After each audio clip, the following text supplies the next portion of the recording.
은 범죄한 이스라엘 백성을 향해 하나님 여호와께로 돌아오라는 선지자의 애끓는 호소와 그럼에도 불구하고 그런 호소에도 불구하고 그저 하나님께 돌아오는 흉내만 내는 이스라엘 백성의 타락한 모습을 우리에게 보여주고 있습니다. 이게 이제 우리가 6장 우리가 앞부분을 우리가 이제 살펴본 내용인데요.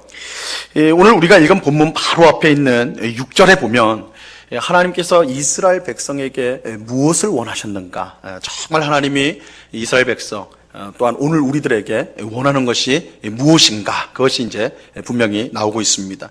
6절 말씀 한번 보시면요. 같이 한번 읽습니다. 시작. 나는 인애를 원하고 제사를 원하지 아니하며 번제보다 하나님 아는 것을 원하노라.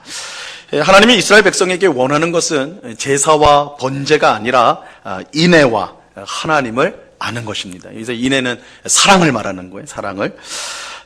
이것은 이 제사와 번제, 이 번제는 제사의 한 종류니까 사실은 같은 것인데, 이 제사와 번제가 하나님 보실 때 중요하진 하찮은 것이라서 내가 이거 원하지 않는다 이렇게 말씀하시는 것이 아니라 사실은 굉장히 중요한 예식이죠. 그죠? 제사는 굉장히 중요한 거예요. 제사와 번제는 하나님을 예배하는 것이고 그것을 통해 죄사함을 받는 것이고 또한 하나님께 감사를 드리는 것이기 때문에 굉장히 중요한 예식, 하나님이 주신 중요한 예식이에요. 하지만 아무리 예식이 중요하다 하더라도 그 예식을 하는 백성의 마음에 인애가 없고 사랑이 없고 또한 하나님을 알고자 하는 마음이 없다면 그 예식은 아무 소용이 없다라는 것입니다. 이것은 마치 이 결혼식을 하는 신부가 신랑에게 사랑하는 마음이 없는 그런 것과 같습니다. 뭐 이런 일은 없겠지만 신부와 신랑이 이제 결혼식을 지금 하고 있단 말이에요. 하는데 신부가 신랑에 대해서 관심이 없어요. 사랑하는 마음도 없고 관심도 없어요. 그런 경우라는 거예요. 그렇다면 아무리 화려한 예식장이라도 또한 수많은 하객이 와 있고 값비싼 예물을 서로 주고받는다 할지라도 이 신부의 마음에 신랑을 향한 사랑하는 마음이 없다면 그 결혼식은 사실은 아무 의미가 없는 것이죠. 그죠? 아무리 웅장하고 화려하고 뭐 값비싼 것들로 다 있다 해도 그런 결혼식이라 할지라도 신부가 신랑을 사랑하지 않아요. 그럼 이게 무슨 소용이 있겠냐고요. 그죠? 그 예식 아무 소용이 없는 거예요. 아무리 신랑이 최고의 반지, 아주 비싼 반지를 신부의 손가락에 끼워준다 할지라도 신부의 마음에 사랑이 없다면 그거 아무 쓸데없는 일이에요. 하나님께서 지금 이스라엘 백성을 책망하는 것이 이와 같아요. 하나님이 원하는 것은 화려한 결혼식장도 대단한 예물도 아니에요. 하나님이 원하는 것은 이런 눈에 보이는 껍데기가 아니라 신부의 사랑이에요. 하나님이 원하시는 것은 신부의 사랑이에요. 신랑이신 하나님은 신부인 이스라엘 백성의 사랑을 원합니다. 이 사랑 외에는 그 무엇도 하나님을 만족시킬 수가 없는 거예요. 실제로 성경은 하나님과 그의 백성 간의 관계를요, 신랑과 신부의 관계로, 그러니까 결혼관계, 부부관계로 설명을 합니다. 이사야서 54장 5절 말씀에 보면 이렇게 말씀합니다. 이는 너를 지으신 이가 내 남편이시라. 그의 이름은 만군의 여호와이시며 내 구속자는 이스라엘의 거룩한 이시라. 그는 온 땅의 하나님이라 일컬음을 받으실 것이라. 하나님은 이스라엘 백성에게 뭐라고 그래요? 너는 나의 아내다. 내가 너의 남편이다. 내가 너의 남편이다. 반대로 하면 이스라엘 백성은 아내가 되는 것이겠죠. 근데 하나님과 이스라엘 관계가 이처럼 부부 관계라는 것, 남편과 아내 관계라는 것을 가장 잘 보여주는 성경이 있는데 바로 우리가 지금 살펴보고 있는 이 호세아서가 그런 성경이에요. 우리가 이미 전에 호세아서 1장부터 3장을 통해서 본 것처럼 하나님은 호세아 선지자에게 음란한 여인인 고멜과 결혼을 하도록 명령을 내려요. 그리고 고멜이 다른 남자를 찾아 떠났을 때 이 호세아가 이제 고멜이라는 여인하고 결혼을 했는데 그래서 아이도 낳죠. 남매를 낳았다. 3명의 남매를 낳았는데도 이 고멜이 다른 남자가 좋아가지고 도망쳐버렸어요. 그러니까 하나님 뭐라고 명령하냐면 다시 가가지고 데려오라는 거예요. 다른 남자 품에 안긴 고멜을 다시 데려와라. 이 명령이 우리가 이제 호세아 1장부터 3장까지의 이야기를 통해서 본 것이죠. 하나님은 이 일을 통해 가지고요, 하나님 자신과 이스라엘 백성과의 관계를 보여주고자 하신 거예요. 사실은 그러니까 호세아와 그 고멜의 그 관계를 통해 하나님께서 일종의 연극처럼 눈에 보이는 말씀이죠. 그래서 이 호세아 역할이 누구예요? 하나님. 호세아가 하나님이고, 고멜은요, 음란한 여인, 이 고멜은 이스라엘 백성이에요. 이스라엘 백성. 그죠? 하나님은 이 고멜과 같은 음란한 이스라엘 백성을 자기 아내로 삼았단 말이에요. 사랑으로 베풀어서 아내로 삼았는데, 이스라엘 백성은 어떻게 해요? 음란한 여인 고멜처럼 계속 그 남편이나 하나님을 떠나서 다른 남편에게로 간단 말이에요. 그래도 하나님은 포기하지 않고 돌아오라고 그렇게 하는 거예요. 하나님은 이스라엘 백성과 결혼을 하였어요. 그런데 이 하나님과 결혼한 이스라엘 백성은 하나님의 배우자로 결코 합당한 존재가 아니었습니다. 그들은 음란한 고멜처럼 하나님의 배우자가 될 자격이 전혀 없는 사람이었어요. 그러니까 이스라엘 백성 그 자체가 사실 하나님의 아내가 될 만한, 하나님과 그런 하나님의 백성이 될 만한 그런 자격이 처음부터 없었던 사람들이 바로 이스라엘 백성들이. 실제로 하나님께서 이스라엘 백성을 자기 백성으로 세우시기 전에 그들은 애굽에서 종살이를 하고 있었어요. 이스라엘 백성은 원래 어떤 사람들이었는가? 애굽에서 종살이를 하던 사람들이었어요. 이스라엘 백성은 애굽 왕을 섬기는 노예들이었습니다. 하나님의 배우자가 되기에는 턱없이 부족한 사람들이었어요. 하지만 하나님은 그런 이스라엘 백성을 불쌍히 여기시고 사랑해 주셨어요. 일방적인 사랑이에요. 왜냐하면 이스라엘 백성들에게는 그런 조건이 없어요. 사랑받을 만한 조건이 전혀 없었거든요. 근데 하나님 일방적으로 사랑해 주셨어요. 일방적으로 불쌍히 여겨 주셨어요. 그래서 그들을 일방적으로 사랑해 주셔서 그들을 자신의 백성, 자신의 자녀, 자신의 아내로 삼아 주신 거예요. 하나님은 애굽에서 종살이하던 이스라엘 백성을 구원하여 신의 산으로 데리고 오십니다. 그죠? 3개월을 통해 석 달 동안 광야를 이끌어서 신의 산으로 데려온단 말이에요. 그리고 거기서 그들과 결혼식을 하세요. 신의 산에서 결혼식을 하세요. 물론 우리가 보통 생각하는 그런 결혼식은 아니에요. 정확히 말하면 하나님께서 신의 산에서 이스라엘 백성들과 언약을 맺으세요. 근데 이 언약은 이 결혼식과 굉장히 긴밀하게 관련이 있습니다. 연결되어 있어요. 여러분, 우리가 결혼할 때 벌써 까마득한 오래전 얘기고 기억도 하기 싫은 일일지도 모르겠지만, 하여튼 예전 우리 결혼할 때 생각해 보시죠. 결혼식 할 때 가장 중요한 순서가 뭐예요? 남편과 아내가 맹세를 하는 거예요. 그렇죠? 요즘에 그렇게 안 하는데 머리털이 무슨 뿌리가 될 때까지요? 팥뿌리가 될 때까지인가? 하여튼 그럴 때까지 서로 사랑하겠다. 아내는 남편만 사랑하고 남편은 아내만 사랑하고, 그죠? 상대방만을 사랑하겠다라고 맹세를 하잖아요. 그죠?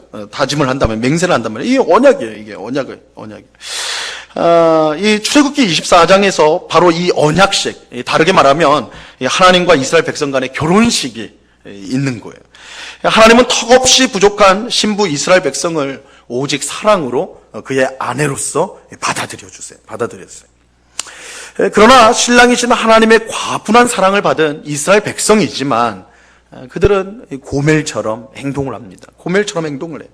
하나님만을 사랑하기로 맹세한 이스라엘 백성이었지만 그들은 다른 남자의 품을 떠난 고멜처럼, 다른 남자를 보고 떠난 고멜처럼 하나님 곁을 떠나버렸어요.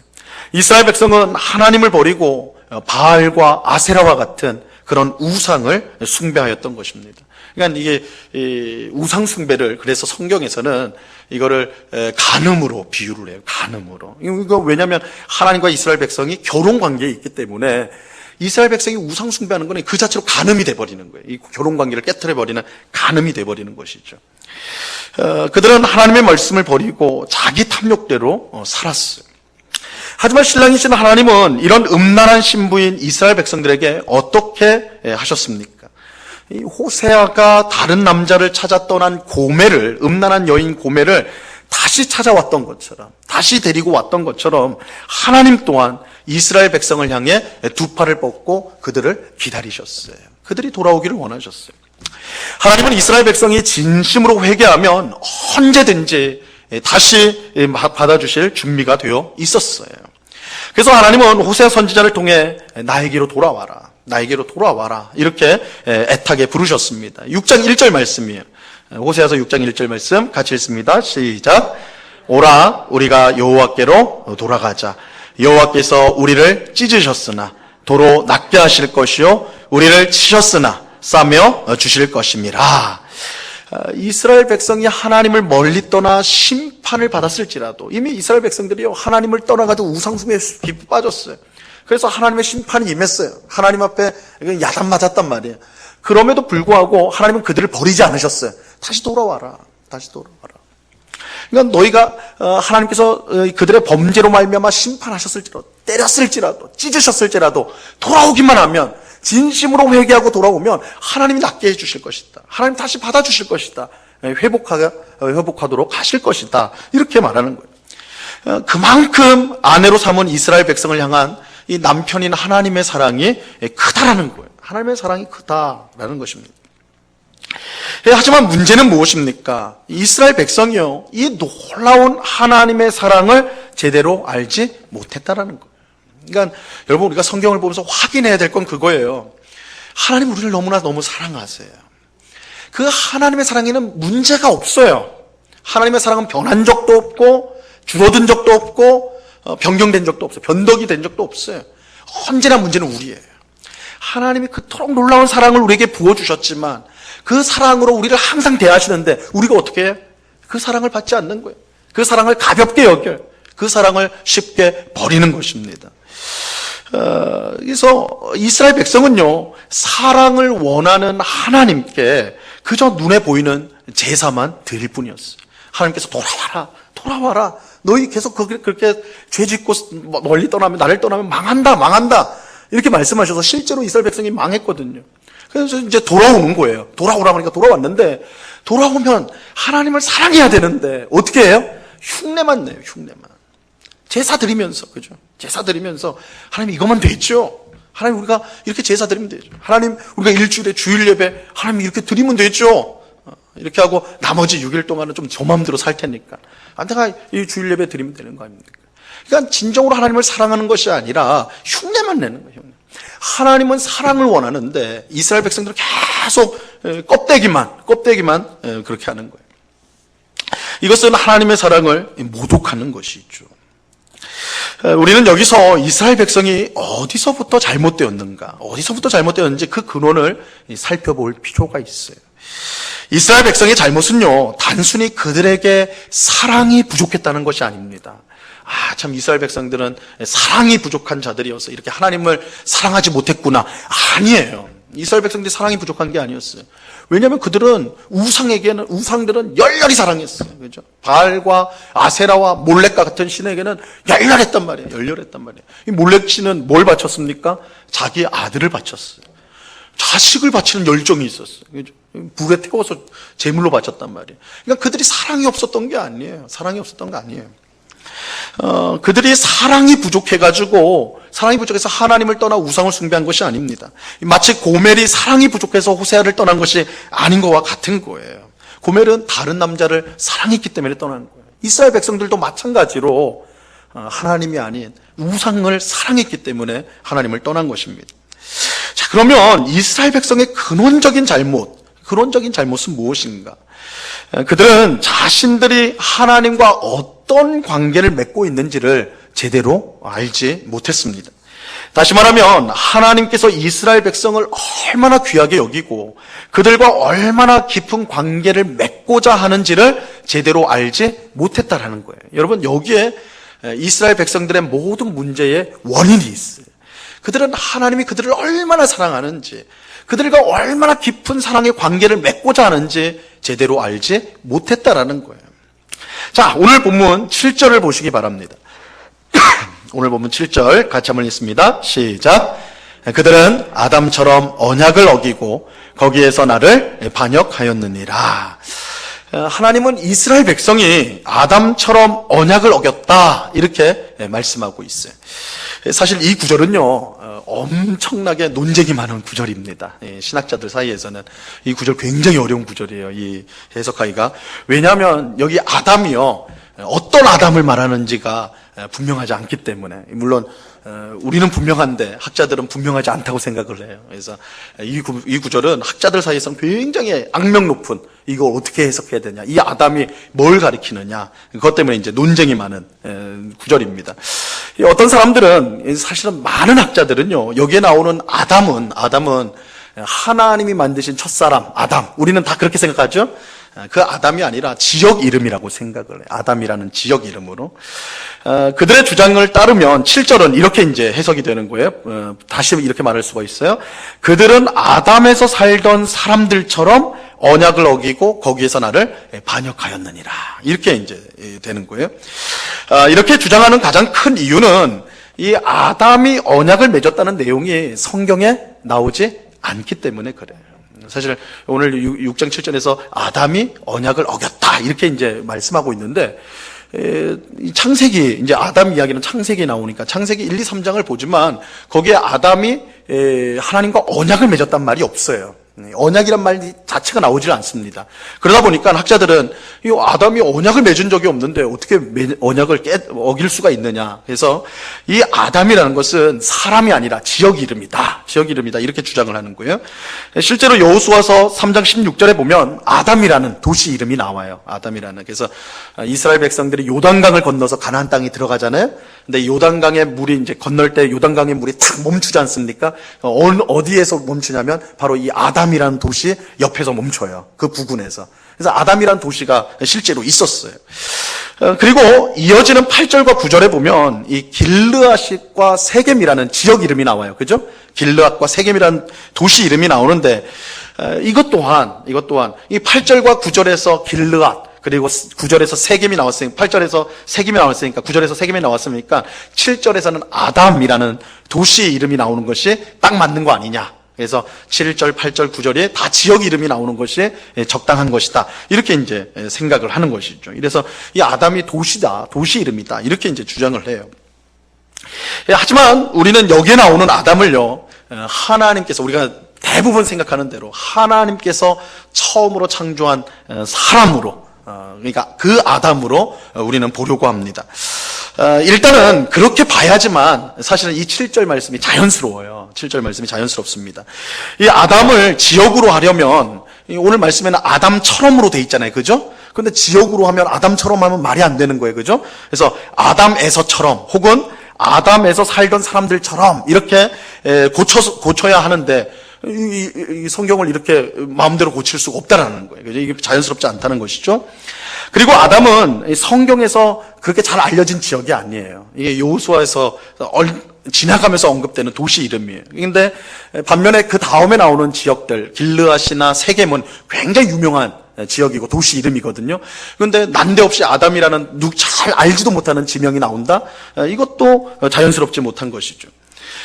그리고 무엇보다도 우리가 이제 아담을 첫사람, 하나님 만드신 첫사람으로 보아야 되는 가장 중요한 이유는 하나님께서 이 아담과 언약을 맺으셨기 때문에 그래요. 물론 앞에서 말씀드린 대로 성경에 하나님께서 아담과 언약을 맺었다는 말은 성경에 안 나옵니다. 여러분 창세기 2장을 아무리 뚫어지게 봐도 언약이란 말은 나오지 않아요. 하지만 이 언약이라는 단어가 없다고 해서 언약을 맺지 않았다, 언약이 없었다라고 말할 수가 없다라는 거예요. 가령 사무엘하 7장에 보면 하나님께서 성전을 건축하고자 하는 다윗에게 나타나가지고 하나님이 이렇게 말씀을 하세요. 너가 나를 위해서 집을 짓겠느냐? 아니다. 내가 너를 위해서 집을 지어주겠다. 이렇게 말씀하면서 어떤 약속을 주냐면 내 왕위를 영원토록 하게 하겠다. 다윗의 왕위를 영원하게 만들어주겠다. 이런 약속이 나와요. 이 약속이요, 너무너무 중요한 약속이에요. 왜냐하면 하나님의 아들 예수님께서 왜 하필 다윗의 자손으로 오셔야 했느냐를 알려주기 때문에 그런 거예요. 바로 이 약속 때문에 그런 거예요. 사무엘하 7장에 하나님께서 다윗과 한 약속, 내가 내 왕위를 영원하겠다라는 약속을 주셨기 때문에 하나님이 보내시는 메시아 예수님은 이 다윗의 자손으로 태어나야 했던 거예요. 그래서 이 중요한 약속을 사람들이 학자들이 뭐라고 부르냐면 다윗 언약이라고 불러요. 다윗 언약. 우리 작년에 언약에 대해서 우리 공과 공부할 때도 다윗 언약을 봤었잖아요. 이 다윗 언약이라고 부른다고요. 근데 사무엘하 7장에 언약이라는 말이 있는가? 없어요. 근데도 불구하고 누가 보더라도 이거 언약이다라고 할 수 있는 거예요. 그러니까 언약이라는 단어가 없다 하더라도 언약적인 내용이 있다면 그걸 언약을 맺은 것이라고 볼 수가 있다라는 것이죠. 이런 예로 생각해 보면 이 창세기 2장에서도 마찬가지로 언약이라는 말은 나오지 않지만 하나님과 아담이 언약을 맺었다라는 것을 그 내용을 통해서 우리가 알 수가 있습니다. 이 하나님께서 아담과 맺은 언약의 내용은요, 창세기 2장 17절에 나와요. 창세기 2장 17절.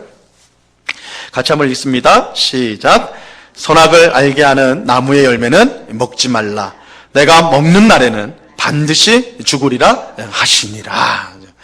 하나님은 아담과 언약을 맺으셨어요. 그 언약의 내용이 뭐냐면 선악을 알게 하는 나무의 열매, 선악과를 먹지 말라는 거예요. 만약 먹으면 어떻게 돼요? 죽어요. 그죠? 하지만 이것을 좀 뒤집어서 생각해 보면요. 우리가 이제 이거 먹으면 죽는다. 이렇게 이제 부정적으로만 딱 생각하기 쉬운데 이 약속을 뒤집으면 그러니까 만약에 먹지 않는다면, 그죠? 아담이 하나님의 말씀에 순종하여서 선악과를 먹지 않는다면 뭘 주실까요? 하나님은 영생을 주시겠다는 거예요. 뒤집으면 영생을 주시겠다는 거예요. 그러니까 죽지 않는다 정도가 아니라 영생을 주겠다라는 약속입니다. 하나님은 첫사람 아담에게 놀라운 약속을 주셨어요. 하나님의 말씀에 순종하면 영원토록 하나님 나라에서 복된 삶을 살게 되리라는 것이었습니다. 사실 하나님은 바로 이 목적을 위해서 사람을 창조하셨어요. 그러니까 여러분, 처음에 하나님께서 아담을 창조하셨을 때, 에덴 동산에 뒀을 때, 에덴 동산 자체가 천국은 아니에요. 그때는 이 에덴 동산에 머무는 이 기간에는 사실은 아브라함은 시험 속에 있었어요. 테스트 기간이에요. 선악과를 먹지 말라는 이 언약을 지키느냐 못 지키느냐.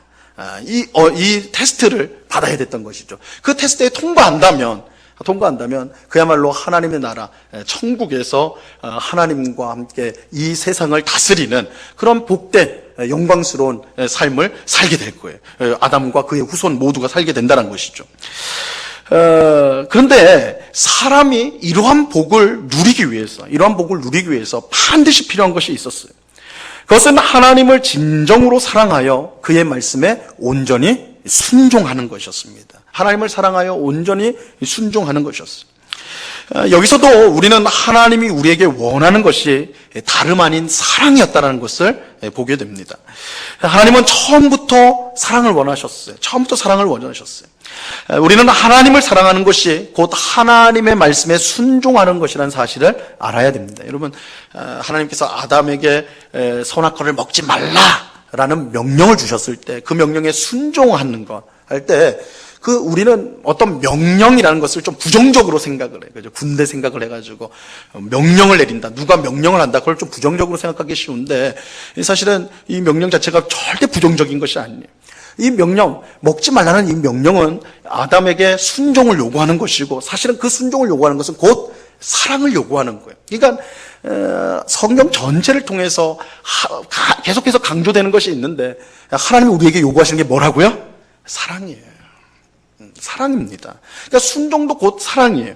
요한복음 14장 15절 말씀에 보면요, 이렇게 말씀하고 있습니다. 같이 읽습니다. 시작.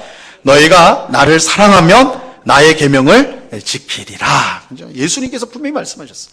그러니까 사랑과 순종은 떨어질 수 없이 연결되어 있습니다. 여러분, 우리가 누군가를 사랑하면 그 사랑에는 반드시 순종이 따라갑니다.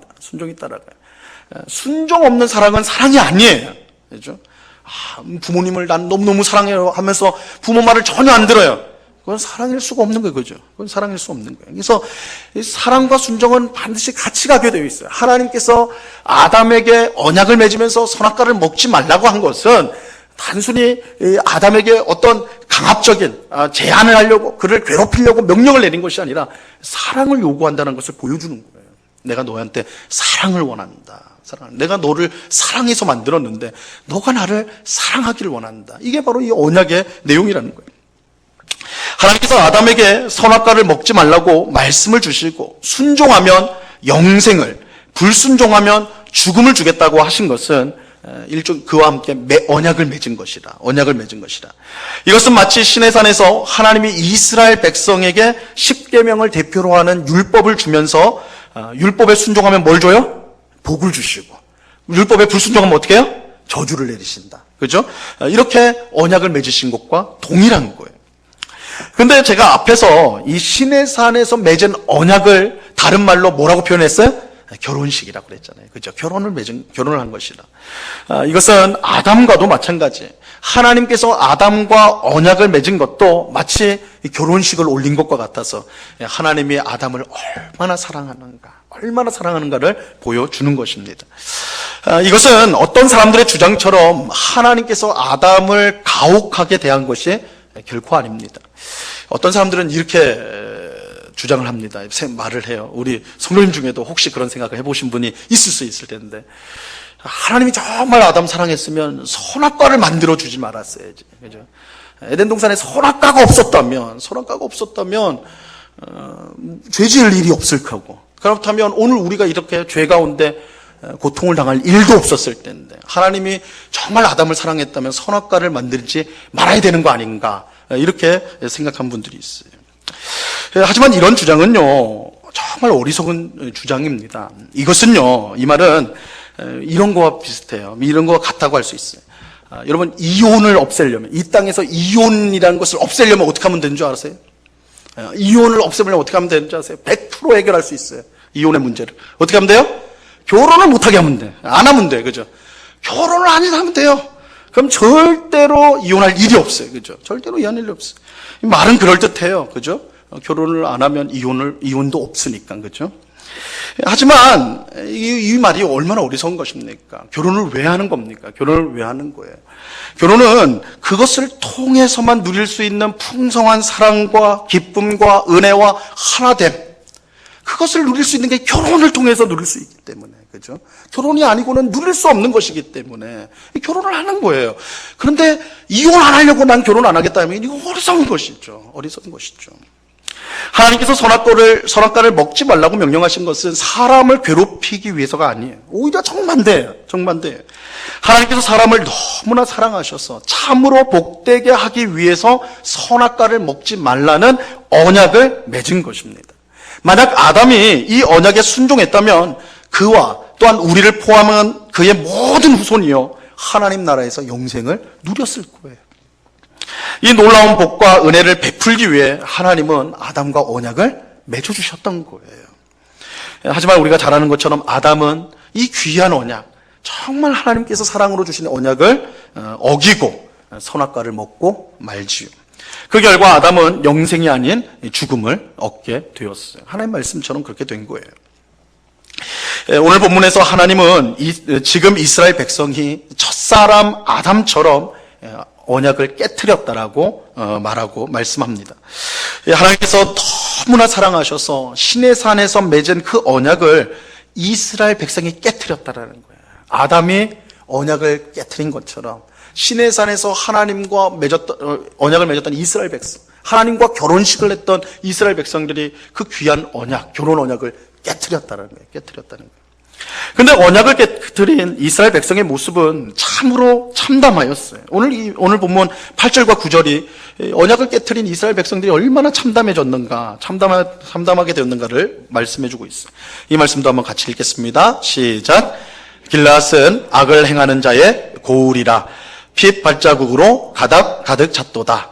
강도떼가 사람을 기다림과 같이 제사장의 무리가 세겜길에서 살인하니 그들이 사악을 행하였느니라.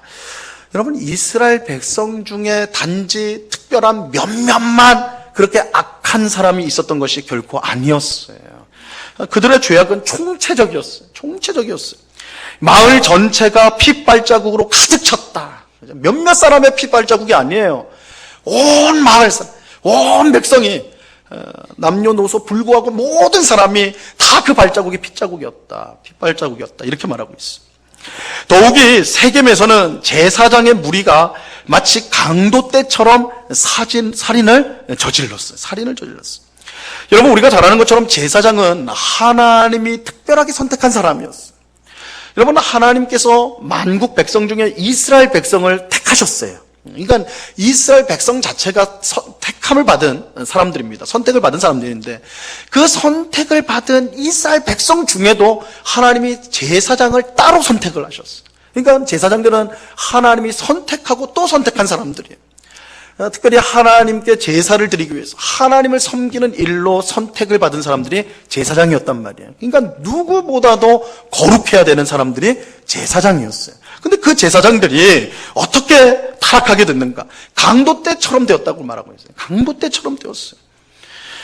제사장이 이처럼 타락했다면요, 그러니까 제사장이 조폭이 된 거예요.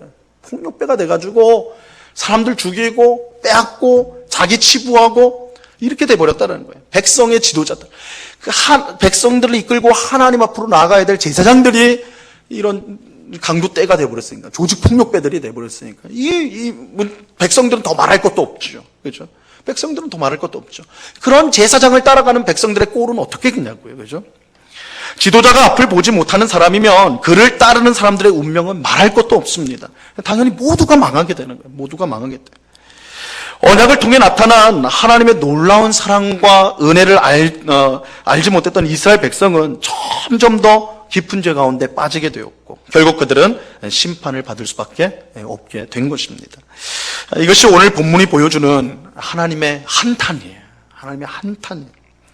하나님은 제사 음식이나 받으려고 이스라엘 백성들을 구원하고 자기 백성으로 삼으며 언약을 맺은 것이 아닙니다. 우리가 그저 주일 예배 드리고 우리가 할 수 있는 그 약간의 봉사, 이런 것들을 하나님 그거 구걸하려고, 그거 필요해가지고 우리를 구원하고 자녀 삼으시고 우리를 아내로 삼은 거 아니라는 거예요. 하나님은 우리를 너무나 사랑하셔서, 우리를 구원하고 자기 백성으로 삼고 우리를 자기의 아내로 삼아주셨어요. 언약은 곧 결혼과 같다고 그랬어요. 그죠? 언약은 곧 결혼과 같아요. 하지만 이스라엘 백성은 하나님의 이런 놀라운 사랑과 은혜를 무시하고, 철저하게 무시하고 자기 마음이 원하는 대로 탐욕을 따라 행동을 하였던 것입니다. 하나님과 맺은 언약을 헌신짝처럼 버리고 새로운 사랑을 찾아서 나섰던 것이죠. 하지만 그런 이스라엘 백성에게 남은 것은 오직 심판밖에 없어요. 여러분, 이거 분명하게 우리가 기억을 해야 돼요. 하나님을 떠나면 죽어요. 하나님을 떠나면 심판밖에 없습니다. 절대 복될 수가 없어요. 이스라엘 백성들이 하나님을 등지고 배반하고 바알을 쫓아가고 아세라를 쫓아갈 때, 바알을 믿으면 부자가 되고 아세라를 믿으면 자녀들을 많이 낳게 되는 그런 현세적인 복을 받으려고 그렇게 되돌아섰는데, 그 결과가 뭐예요? 결국은 심판이에요. 왜냐하면 바알과 아세라는 참된 신이 아니기 때문에, 하나님만이 참된 신이기 때문에, 참된 하나님을 버리고 갈 때는 심판밖에 없다는 것입니다. 마치 추수날 남김없이 떨어지는 열매처럼 완전한 심판을 당하게 되는 거예요. 자, 이것이 오늘 본문 10절과 11절의 말씀의 뜻이에요. 10절과 11절 우리 같이 한번 읽습니다. 시작. 내가 이스라엘 집에서 가증한 일을 보았나니 거기서 에브라임은 음행하였고 이스라엘은 더럽혀 졌느니라. 또한 유다여, 내가 내 백성의 사로잡힘을 돌이킬 때에 내게도 추수할 일을 정하였느니라. 그래서 추수할 일이 정하여졌다라는 것은 이 긍정적인 말이 아니에요. 우리가 전도의 열매, 우리 추수한다, 이런 긍정적인 개념을 생각하는데, 여기서는 심판을 말하는 거예요.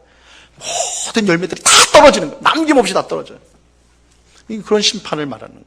그래서 하나님의 사랑을 버리고 하나님과 맺은 언약을 무시하고 떠난 백성에게 남는 것은, 주어지는 것은 심판밖에 없다. 철저한 심판밖에 없다는 것을 말씀해 주는 것입니다. 오늘 우리는 이스라엘 백성이 하나님으로부터 멀어지게 된 이 근본적인 원인을 살펴보았습니다. 그것은 하나님이 얼마나 그들을 사랑하시고 귀히 여기셨는가를 알지 못했던 것입니다. 하나님은 그들과 언약을 통해 부부관계와 같은 깊은 사랑의 관계를 갖기 원하셨습니다. 하지만 이스라엘 백성은 언약을 깨트림으로써 그러한 하나님의 사랑을 경멸하였어요. 그 결과 사랑을 원하는 하나님께 그저 제사와 같은 정말 눈에 보이는 그 껍데기만을 들여놓고는 우리는 하나님께 대한 의무를 다했습니다. 그렇게 착각을 한 것입니다. 하나님의 사랑을 경멸한 것이죠. 이것이 이스라엘 백성이 심판을 받아 몰락하게 된 근본적인 원인이었습니다. 하나님이 오늘 우리에게 원하는 것도 다름 아닌 사랑입니다. 여러분, 이것을 꼭 기억하셔야 됩니다. 우리가 할 수 있는, 우리가 하나님 앞에 드릴 수 있는 최고의 것은 사랑이에요. 사랑입니다. 하나님 우리에게 눈에 보이는 어떤 거 원하는 게 아니에요. 우리에게, 우리 중에는 이게 정말 근사하고 정말 대단한 걸 알지라도 그게 하나님 앞에는 뭐가 되겠어요? 하나님 앞에는 그게 그렇게 가치 있는 것이 아니단 말이에요. 그죠? 하나님 앞에 가장 가치 있는 것은 단 하나예요. 우리가 하나님을 사랑하는 것입니다. 우리의 마음과 뜻과 정성을 다해 하나님 한 분만을 사랑하는 것. 하나님이 오늘 우리에게, 옛 이스라엘 백성들과 마찬가지로 오늘 우리에게도 원하고 소원하는 것이 바로 이 사랑이라는 것을 꼭 기억해야 됩니다. 이스라엘 백성처럼요, 그냥 그 거칠로만 하나님께 대한 의무를 다하는 것으로는 절대 하나님을 기쁘시게 할 수가 없습니다. 어떤 종교적인 의무를 했다고 해서 그것이 하나님을 기쁘시게 할 수 없어요. 하나님은 우리의 마음을 보시고 우리의 중심을 보셔서 정말 하나님을 사랑하고 의지하는 그 마음을 보기를 원하시는 것입니다. 여러분, 이스라엘 백성들이요, 시내산에서 맺은 언약을 깨트려서 심판을 받았어요. 근데 오늘 우리들도 이스라엘 백성처럼 하나님과 언약을 맺었다는 거 아십니까? 우리는 어떤 언약을 맺었죠?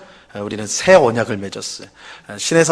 이스라엘 백성이 시내산에서 맺은 그 언약이 깨졌기 때문에 하나님은 오늘 우리들은 예수님을 통해서 새 언약을 맺어주셨어요. 그러니까 우리 또한 언약의 백성들이에요. 근데 언약 백성에게 하나님이 가장 원하는 게 뭐라고 그랬어요? 이 언약이 뭐라고 그랬어요? 결혼이라고 그랬잖아요. 지금도 마찬가지로 하나님은 우리의 남편이 되시고 우리는 그의 신부가 되어서 정말 하나님을 사랑하기를 하나님 원하신다. 하나님께서 신부된 우리를요, 너무너무 사랑하시거든요. 뭘 통해서 사랑을 보여주셨어요? 자기 아들 예수를 우리를 위해 주신 것으로서 그의 하나님의 사랑을 우리에게 확증해 주셨어요. 그 사랑을 받은 우리에게 하나님이 원하시는 것은 단 하나, 하나님을 사랑하는 것이다. 하나님을 사랑하는 것이다. 그래서 우리가 하나님을 떠났을지라도, 하나님을 알지 못하고 행한 죄가 있을지라도 우리가 회개하고 죄를 떠나서 이제 하나님만을 사랑하겠다 고백하고 하나님 앞에 나오면 하나님은 그 사람을 너무너무 기뻐하시고 회복시켜 주시고 하나님의 귀한 사람으로 세워주시는 것입니다. 이 사실을 우리가 분명히 기억하고 하나님이 원하시는 것이 사랑이다. 형식적인 종교 생활이 아니에요. 그죠? 사람 눈에 볼 때 근사한 그런 외적인 그런 것이 아니라 우리의 마음의 중심이다. 우리의 마음의 중심을 원하신다. 그 사랑을 원하신다는 걸 꼭 기억하고 정말 하나님의 사랑을 받은 우리가 그 사랑에 합당하게 정말 하나님 사랑하는 오늘 우리 모두가 될 수 있기를 우리 주님의 이름으로 간절히 축원합니다. 기도하겠습니다. 참 좋으신 아버지 하나님, 우리가 호세아서 이 말씀을 차근차근 살펴보는 가운데 하나님은 제사를 원하지 않고 사랑을 원하시며 하나님은 번제를 원하지 않고 하나님을 아는 것을 원하신다. 이렇게 우리에게 말씀하여 주십니다. 그러나 이스라엘 백성들은 이 제사를 통하여 그저 흉내만 내는 사랑으로 하나님 앞에 나왔던 것을 보게 됩니다. 그런데 그런 이스라엘 백성의 모습이 오늘 우리의 모습은 아닌지요. 우리 또한 그저 형식적으로 그저 외적으로 볼 때 근사한 그런 그리스도인으로 머물러 있지는 않은지요. 정말 우리는 마음 중심으로 하나님을 사랑하고 그 말씀에 기꺼이 순종하려고 하고 하나님을 슬프게 한 죄를 졌을 때 우리가 마음을 찢으며 아파하고 있는 그런 우리들인지요. 오늘 말씀을 통해 우리 자신을 살펴보게 하여 주옵소서. 하나님이 우리에게 원하시는 것 다름 아닌 사랑이라는 사실을 꼭 알게 하여 주셔서 하나님이 우리에게 베푸신 그 놀라운 사랑을 받은 우리가 그 사랑을 힘입어서 더욱더 하나님 사랑하고 하나님 의지하는 저희 모두가 될 수 있도록 저희들을 붙잡아 주시옵소서. 감사와 찬양을 주께 드리오며 예수 그리스도 이름으로 기도드리옵나이다. 아멘.